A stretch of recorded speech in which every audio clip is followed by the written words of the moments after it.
Hello friends, and happy fall to you. We are still waiting for cooler weather here in Texas, but I am prepping for fall nonetheless. This is Johnny from Carolina's Cottage. I have several things in today's video to share with you that have helped me decide on my focus for fall. And nothing welcomes fall better than candles, quilts, antiques, and handmade decor. Today, I will take you back a few decades to look at some special things that were handcrafted or curated with love. And I'll be using some of these things for this very special time of year. A recent estate sale reminded me of how much influence we have in shaping the memories of our families. Not all of the items in this sale appealed to me, but they all spoke to me. As I browsed the sale, I learned that the owner had been a shop owner for primitive decor, and she clearly loved it and incorporated it into her home. I was very pleased to find pieces I could incorporate into my cottage style decor without losing the soft theme so common to cottage style. So let me walk you through a few displays and then show you what I took home to resell or to use in my home. Sometimes estate sales can be sad, but I thought of how much fun this lady must have had on her search for all of these special things. There's a joy in the hunt and a pleasure in making it part of our nest. My most special purchase was a few quilts signed by the ladies who made them and dated in the 1960s.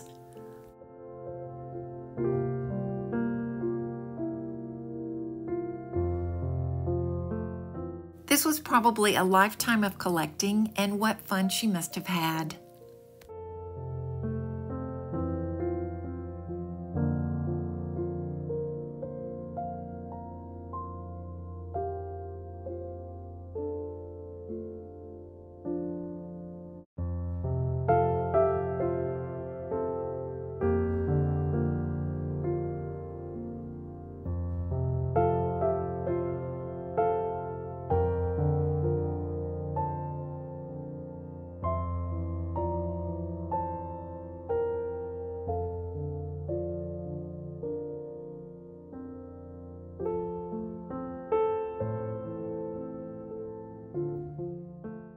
This fall-themed tree is decorated with hand-stitched birds.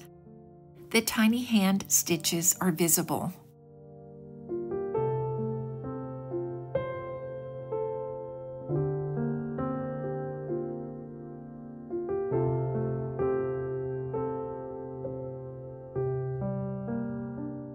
This piece came home with me, and so did the remaining items in the video.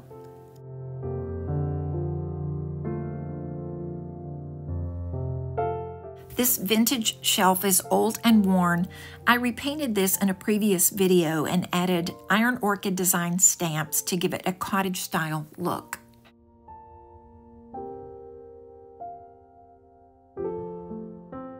It's difficult to see what's beneath this decor piece, but I knew I could use the candles and the container. It's a reproduction, but well made, and probably from the 1980s or the 1990s. This is something I can use for fall, Christmas, and winter by changing out the greenery and accent pieces. I found a couple of primitive style birds that can be used in my cottage style decor.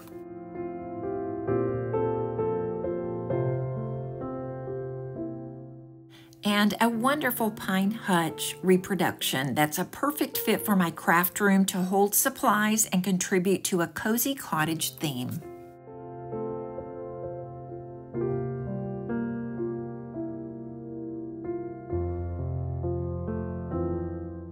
I have already priced these two small primitive cabinets to sell in my booth space. They are reproductions but very well made with solid wood and beadboard in the back.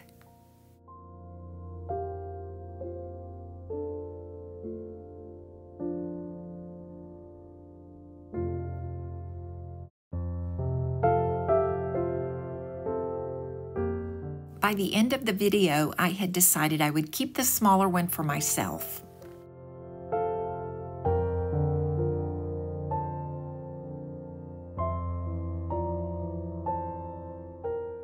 There was a third cabinet that's a corner cabinet that I purchased to resell. This next piece was a very fun find and maybe the best find of the day for me. I was initially drawn to the box.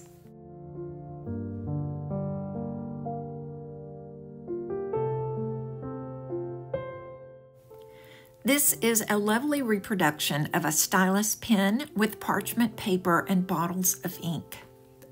There's a backstory to this. I'm in my late 60s, and when I was in the 3rd or 4th grade and we were learning cursive writing, we were required to use cartridge ink pens similar to these. I loved writing with them then. I had forgotten about those, but about 10 years ago, I bought a few on Amazon. Some are actually disposable. My husband recently surprised me with the pink pen and then the purple set, knowing about the special memory I had. So finding the boxed set just added to this memory even more. I recently had my children and grandchildren try dipping the pen and writing on parchment paper. So the memory continues.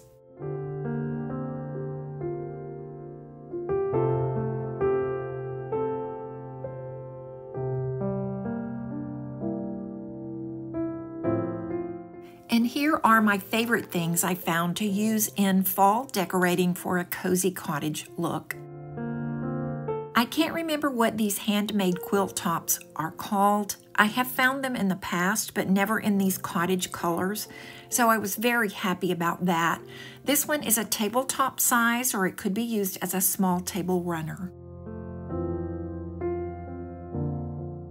I almost don't know where to start with these beautiful handmade beauties, so here's a couple of observations. I did a little quilting in my 20s. I was blessed to be taught by my mother-in-law, so I know that in the old days, women hand-pieced and hand-stitched quilts, and they hand-quilted them. My mom talked about my grandmother making quilts from the family's outgrown clothing. These days, quilts are mostly machine-pieced, machine-stitched, and machine-quilted, mostly. And they're still lovely. But as you see here, this is all hand-stitching, hand-sewn appliques, and hand-quilting. The quilting lines had to be meticulously measured, and the stitches had to be small. You can see where these small applique pieces were meticulously curled under and hemmed.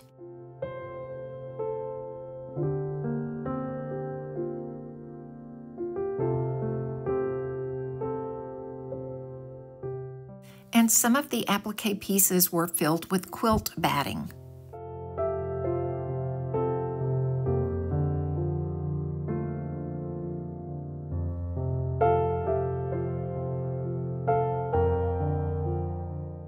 What I was most amazed to find was where this lady and her daughter had signed and dated some of the quilts.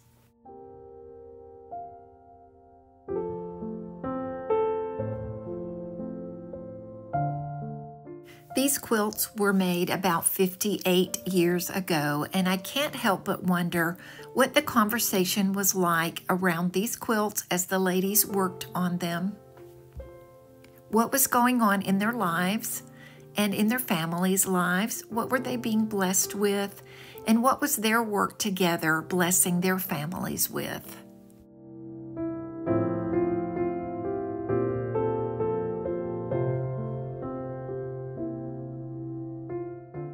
As we create decor and do our fall decorating, think about the influence we have and the memories we can make in others' lives.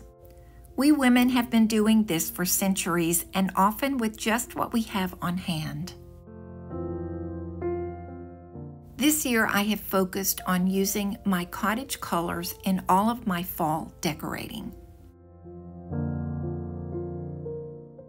I am working on a few things that I will share with you in next week's video. I will be using painter's drop cloth to to create several things for fall, and I'm excited to show you a few makeovers using that. I love connecting with you guys, and I've wondered what some of you are doing to prepare for the fall season if you celebrate that. I've wondered about those of you living in the Southern Hemisphere. I know your weather is a little different than what we're getting ready for here. So I would love to hear from you on what you do for this time of year with your decorating and what inspires you. I also hear from those of you in Europe and surrounding areas, and I've heard from a few of you in South Africa. So please let me know what you all do to prepare there for this time of year with your decorating. And of course, I love hearing from everyone in America about what you do that is either state specific or holiday specific. It's always interesting to hear what traditions you have. Thank you all for watching today. Please join me next week. Please subscribe if you haven't, and I will see you in the next video.